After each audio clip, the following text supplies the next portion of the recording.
Hello there again, everyone. Welcome back. I'm just preparing my page for my wavy lines and lettering. So I want to practice a couple of hand styles on this. So I'm just putting the position where my punched holes are going to be. I've got my piece of scrap card here that I'm going to do my wavy line with.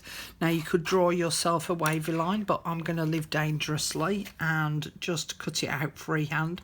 I'm not doing a massively curvy line. I'm doing a very gentle sloping kind of line, so I don't want anything too excessive.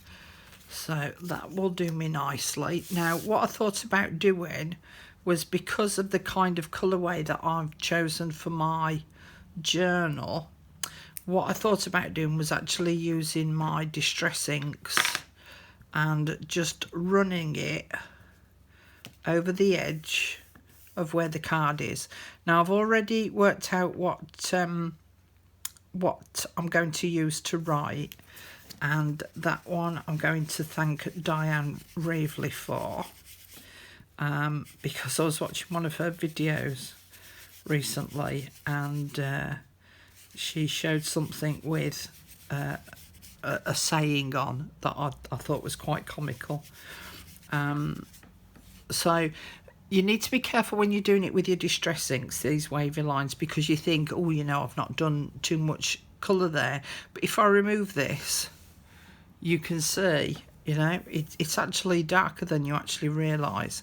Now I can budge this across a little either way to just alter the wavy line, and I'm going to do that to just create that little bit of interest, but it means that I only need to just go over the edge of the card. I'm sorry if the camera's wobbling. See, so I've got sort of dark and light, and then I can bring it this way a little bit, and it just helps to create a little bit of interest. Now I don't want the lines too far apart because it's quite a long saying, this, and it means that there's an awful lot of text that I've got to fill on here. So I'm just going to continue on down my page little by little until I've kind of got the effect that I want to go for. So save me wobbling the camera. I'll come back in a little while when I've finished doing this part, and you can kind of get an idea of what it then looks like. Okay, so I'll see you back here in a second. So as you can see, I've only done half my page so far, and that's because I want to see how far down the verse I get to this halfway point, and then I can determine whether I need to do them the same kind of distance apart, or whether I can do them just fractionally further apart or a little bit closer together. The other thing that I've got is I've got two pens here. One's a Uni pen fine line 0.3, and the other one is a Posca PC1MR. It's 0.7 millimeters, and they're both black. And I've got my pencil, so I could write my verse out in pencil first, go over it with the pen, and then rub out any pencil lines that show afterwards. Again, I'm going to be dead blasé about it. So the first line that I'm going to do, I'm just going to do it in what I would call my normal handwriting. Now, I'm going to write as I'm talking. No, I'm not. Yes, I am. I worked at British Telecom in the drawing office, and back in them olden days, we didn't have computers, because I'm very old. Can you remember the days without computers? Oh, it seems like a millennium ago. And we used to have to learn to write like really, really neatly. We had to practice to write within graph paper.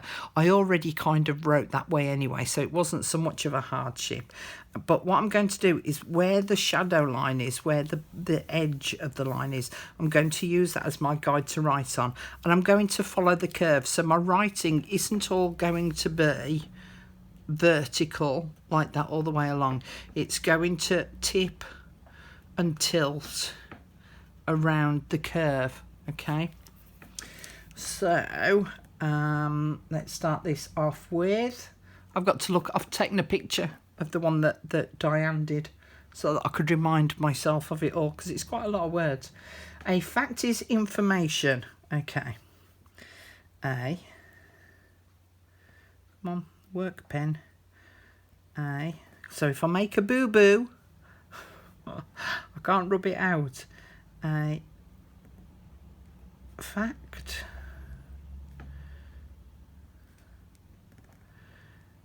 is, and can you see how I'm starting to tilt it round to follow that curve? Is, so I'm moving the paper around as I go. What did I say? Information. In for May. Oh, needs to start coming back around again. May. Should. Minus. Now, if you're a fan of Diane's, you may have already seen this saying anyway. A fact is information minus emotion. Emotion.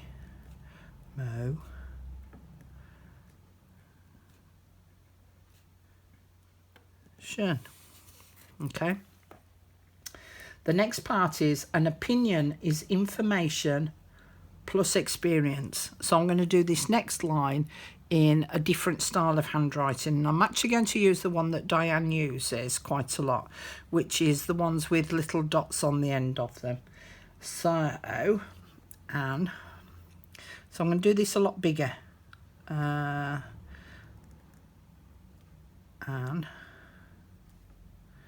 then I'm going to put little circles on the end of each of the letters. And so I've got to make sure that I leave enough space between each letter to be able to fill in the little dots. Opinion. O.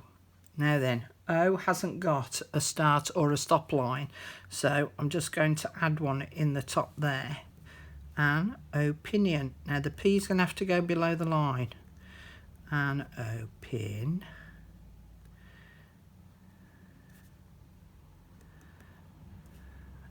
Opin. Oh God, I've got to make sure the pressure. I've got to make sure I spell it right. Opin. E. N. God, it's a lot of pressure, this. Okay, now I'm going to go back and fill in the dots. I, N, N, N, I, O. We'll just do that at the top, and then there, there, and there. Whew, blooming neck. An opinion is information, is... In fact, I've just looked and Diane actually does a circle on top of her eyes. Is...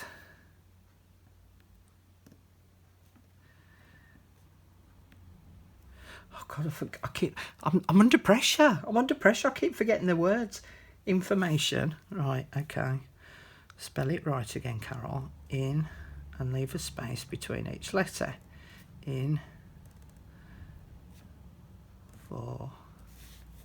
Oh, you see, I'd have been better writing it off in pencil, wouldn't I? In for... May... Shun... Oh... In. Have I spelt that right? Information, yeah. Whoo! The pressure, the pressure. Now go and add all my dots.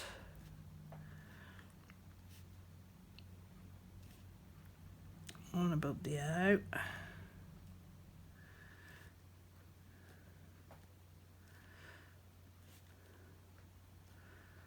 Cool, blooming neck. Hands are sweating.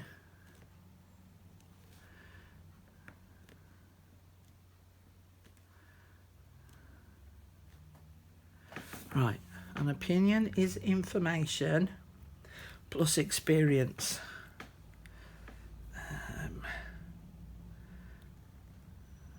Plus. So you can see, look, when I'm first doing it, it's very similar to my first line. Plus experience. Experience.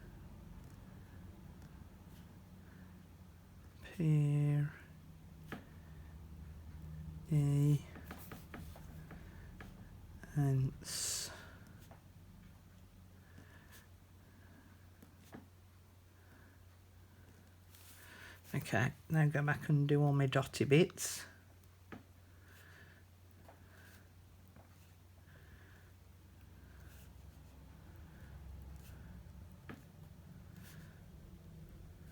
Hope you're all holding your breath on my behalf.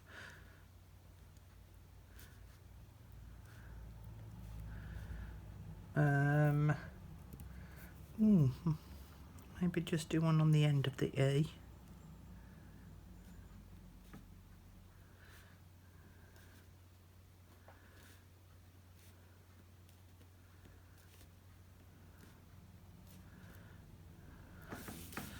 Whew, okay, so that's what it's like, looking like so far. Okay, so I have actually got a fair bit of room, so I might do another couple of lines of shading down here and then add some kind of imagery at the bottom. I might go on and do a kind of calligraphy type style handwriting.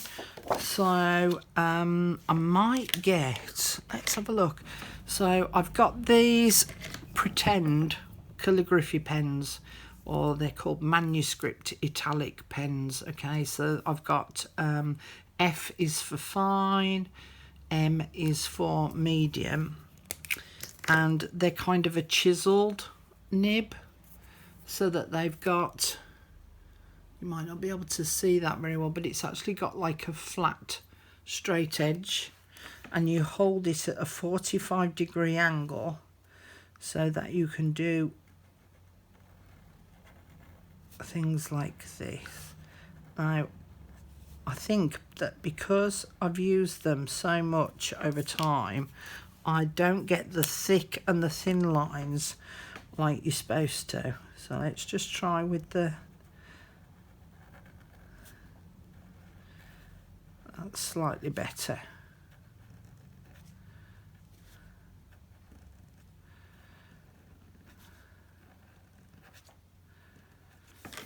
So that might be sort of my next sort of text that I use. Another one that I thought about using was, you know, when you know that joined up writing that we had to learn when we were at school. Yeah, well, I can't do that anymore, but I do find that if I'm writing notes, this is me, I'm not talking about you guys, I'm talking about me, but I'm finding that if I write notes really quick to myself, it tends to be a little bit more joined up. So my name is Carol Tinson. So you see, it's a bit more joined up. So I might use that as another form of text to use within this. So I might actually do those two in pencil before I actually use my pen, just to make sure that I've got the spacing right and that the pen's working okay. Because with all of these things, it's all about practice. The more you do it, the more you get that muscle memory. So it's like every time you sign your signature, it's a muscle memory of how you do it, because you will do it the same every time. And you learn to do that if you have a maiden name and then you get married and you have to change your surname. We did in those days, not so much these days, but back in them olden days we did used to do that, change our maiden name. to our married name. So then you'd practice your signature with your new name, and it becomes, as I say, part of that muscle memory of how you do it. So like anything that we do in life, the more you do it, the more you practice, the better you become at it. So if you're a bit rubbish the first time round, don't worry, it's fine. And as I say, you can always practice first. So I'm going to go off and do some more of this, and I'll try and show you a rough picture at the end when I've done it, and then we'll go on to the prompts next. So I'm going to go on to the prompts now, and then I'm going to go off and work on this, and then hopefully picture at the end. Okay? Yeah, that's what we'll do. All right, see you in a sec. Well, someone who won't be named Sonia, very eagle-eyed, she maybe didn't get the 10 things right on me, spot the difference, but she noticed that I'd put fins instead of things. What a numpty. So fortunately, because I'd used my friction pen, which is the reason why I used this in the first place, was so that if I made any spelling mistakes, I could rub all that out and correct it. So thank you for pointing that out to me, Sonia. Things you. I tell you, my brain is so busy at the moment, it's running away with itself, and I'm forgetting simple things like spelling because I'm always thinking of like the next thing that I've got to get done. All right, so I've changed my date thing to the 15th, hopefully. Yes, I have. And the one after that, the 16th. Yes, I have. Okay. Now, I'm going to write just 2 words on this.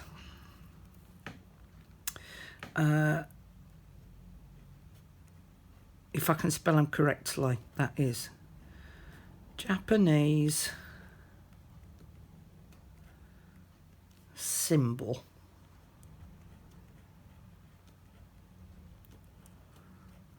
Okay, now it could be Chinese, excuse me, or Japanese. It's entirely up to you. Now, I've used the word symbol, but what I mean is word.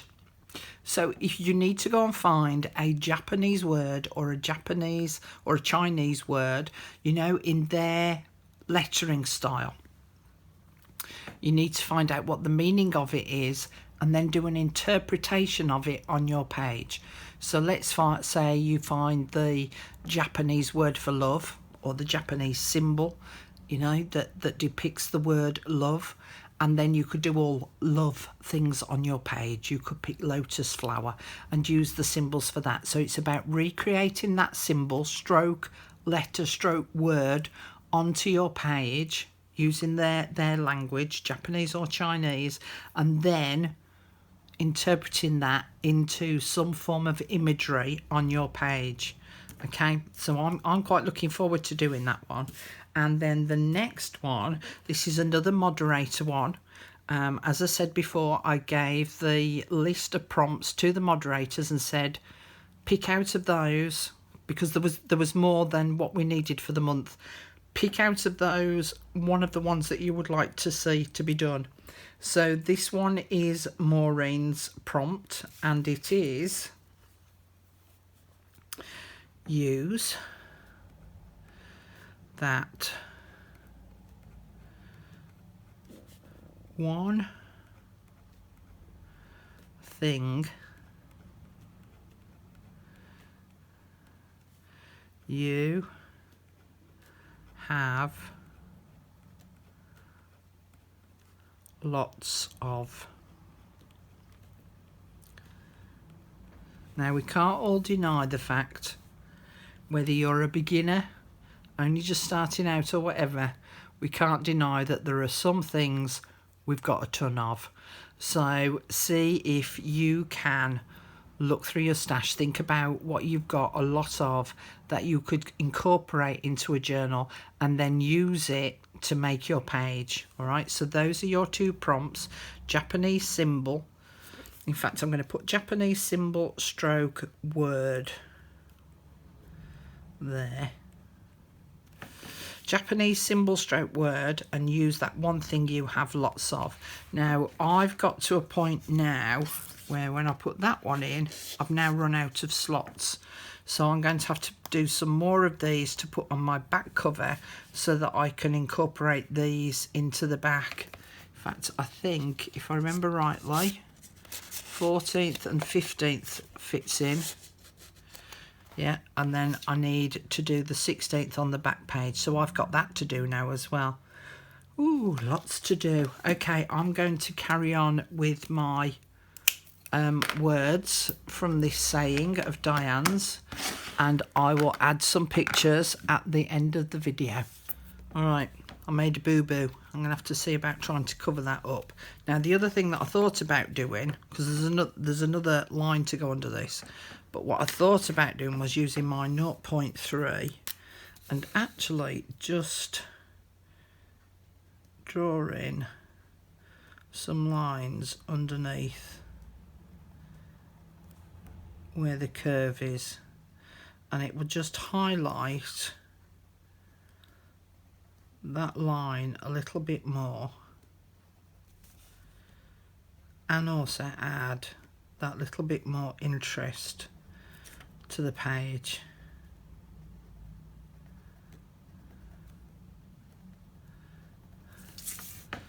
Okay, so you can see, look, it just adds that little bit more to the page. I'm going to carry on working on this. Thanks for joining me again today. I hope you've had fun creating your own squiggly lines and writing something in them. And I hope you have fun looking for your Japanese or Chinese word as well.